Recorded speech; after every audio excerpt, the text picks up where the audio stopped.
بسم اللہ الرحمن الرحیم۔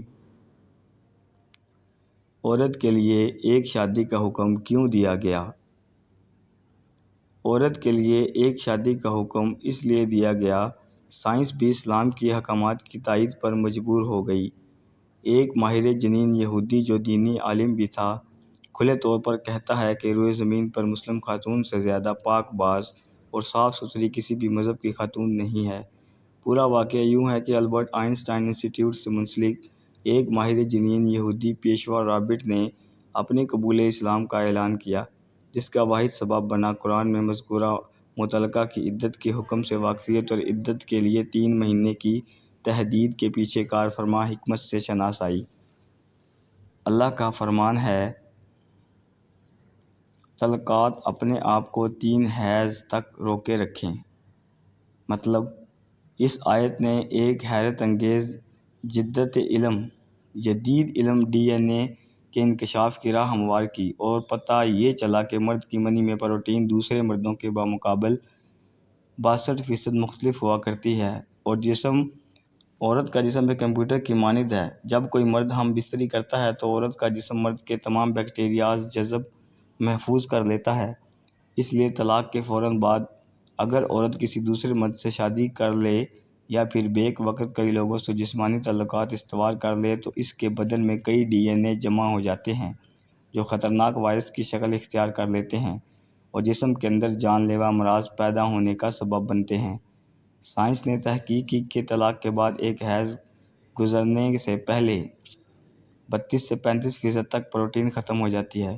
اور دوسرا حیض آنے سے 67 سے 72% تک آدمی کا ڈی این اے زائل ہو جاتا ہے، اور تیسرے حیض میں 99.9 کا خاتمہ ہو جاتا ہے۔ پھر رحم سابقہ ڈی این اے سے پاک ہو جاتا ہے اور بغیر کسی سائیڈ افیکٹ کے نقصان کے نیا ڈی این اے قبول کرنے کے لیے تیار ہو جاتا ہے۔ ایک طوائف کئی لوگوں سے تعلقات بناتی ہے، جس کے سبب اس کے رحم میں مختلف مردوں کے بیکٹیریاز چلے جاتے ہیں اور جسم میں مختلف ڈی این اے جمع ہو جاتے ہیں، اور اس کے نتیجے میں وہ مہلک امراض کی شکار بن جاتی ہے۔ اور رہی بات متوفی انا کی عدت کی، تو اس کی عدت طلاق شدہ عورت سے زیادہ ہے، کیونکہ غم و حزن کی بنا پر سابقہ ڈی این اے جلدی ختم نہیں ہوتا اور اسے ختم ہونے کے لیے پہلے سے زیادہ وقت درکار ہے، اور اسی کی رعایت کرتے ہوئے ایسی عورتوں کے لیے 4 مہینے 10 دن کی عدت رکھی گئی ہے۔ فرمان الہی ہے، اور تم میں سے سب کی وفات ہو جائے اور اپنی بیویاں چھوڑ دو تو چاہیے کہ وہ 4 مہینے اور 10 دن اپنے آپ کو روکے رکھیں۔ اس حقیقت سے راہ پا کر ایک ماہر ڈاکٹر نے امریکہ کے 2 مختلف محلوں میں تحقیق کی۔